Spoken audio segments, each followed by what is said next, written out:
Most people think World War II spies looked like James Bond. Tuxedos, gadgets, smooth accents. The truth is way more unsettling. Because the most dangerous Nazi spy ring ever uncovered in America didn't break in through secret tunnels. They bought bus tickets, they mailed luggage, they blended in. And for months, they almost got away with it.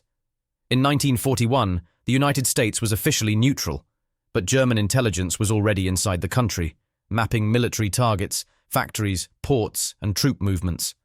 Not with tanks, with notebooks, cameras, toothpicks. This is the true story of the 10 Nazi spies and how one tiny mistake collapsed an entire operation. The leader was a man named Ludwig. On paper, he was ordinary, quiet, forgettable, exactly what you want in a spy. He traveled alone, avoided attention, and never carried anything obviously illegal. Instead, he carried things that didn't look suspicious, at least not at first. A portable typewriter, a suitcase, a shortwave radio receiver, and everyday objects that were anything but ordinary. Toothpicks soaked in chemicals used for invisible ink, tablets designed to write secret messages between the lines of innocent letters, a broken eye cup that concealed instructions. This wasn't amateur hour, this was professional espionage. Ludwig moved constantly, Montana, Washington, New York, never staying long, never explaining much. And that movement? That's what tipped off the FBI. Federal agents noticed patterns, luggage sent ahead of him by express, a car abandoned in one city, a bus boarded in another. He thought he was clever. He wasn't clever enough. When agents finally searched his car, they found the radio equipment. When they claimed his luggage, they found the real treasure, a black notebook filled with tiny handwriting. Some of it was numbers, some of it was shorthand, some of it was code layered on top of code. When FBI experts cracked it, they uncovered names and addresses, not just in New York, but across the world. Spain, Portugal, Argentina, Shanghai. This wasn't one spy, it was a network. And once Ludwig was arrested, the dominoes started falling fast. But here's where the story gets wild. While sitting in a county jail, facing federal charges, Ludwig didn't panic. He negotiated. He told his jailer something shocking. If the American government thinks I'm worth $50,000, the Germans would pay at least that much for me. Then he made an offer.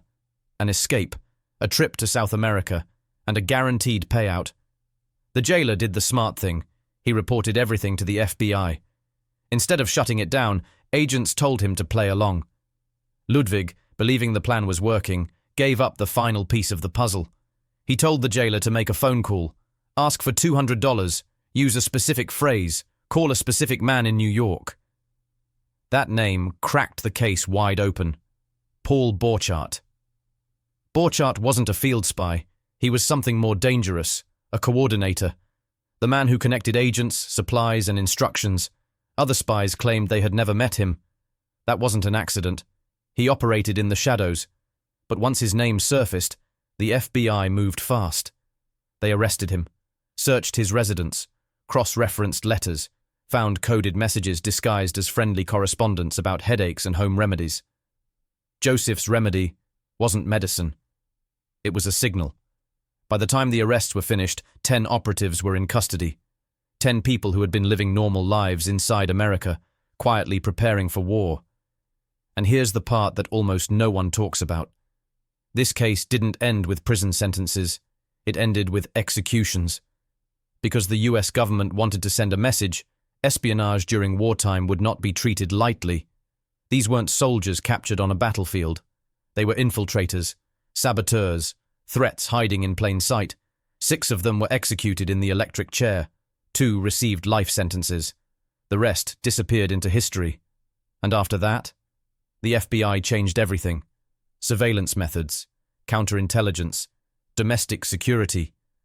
This case helped shape the modern intelligence system that still exists today. So the next time someone says spies are obvious, that you'd notice them, that danger always looks dangerous. Remember this, some of the most dangerous people in history didn't carry weapons. They carried notebooks, they rode buses, they mailed suitcases, and they almost rewrote history without firing a single shot. If you found this story unsettling, good.